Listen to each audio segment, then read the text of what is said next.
This week, our Vintage KSDK takes a look back at a dark time in St. Louis history.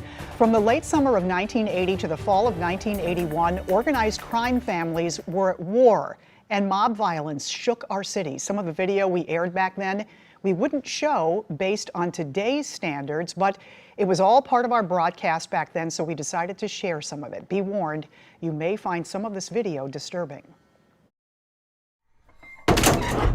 Giordano's death in 1980 marked the end of an era in St. Louis's underworld history. August 29, 1980, St. Louis mob boss Anthony Giordano dies of cancer. He had long held the rival Leisure and Michaels crime families together, but that was all about to change. I saw the car blow up and the hood flew open and his pieces and body went flying everywhere. 19 days after Giordano's death, gang warfare erupts on I-55 when his ally, James Michaels, is killed in a car bombing while behind the wheel.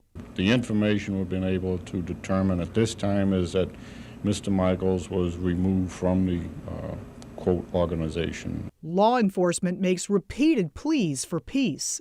You know, it's a misnomer to say they're fighting amongst themselves. When they're killing each other on the streets of your community, that not only reflects on them, it reflects on the whole community. 11 months later, another car bomb. This time, Paul Leisure, who had been Giordano's bodyguard, is critically injured.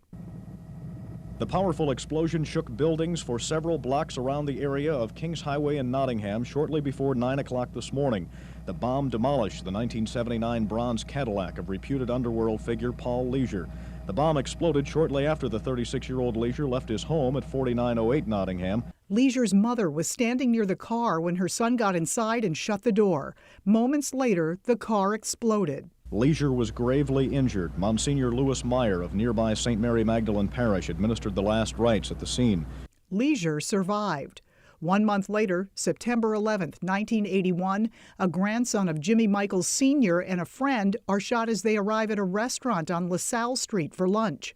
A month after that, another car bomb. George Faheen, a nephew of the late Michaels, is killed. We're all sitting there having our lunch, and all of a sudden it just sounded like a great big explosion, like an earthquake. In 1985, Paul Leisure was found guilty of a string of charges in the gang war, the violence marking a disturbing chapter in St. Louis history.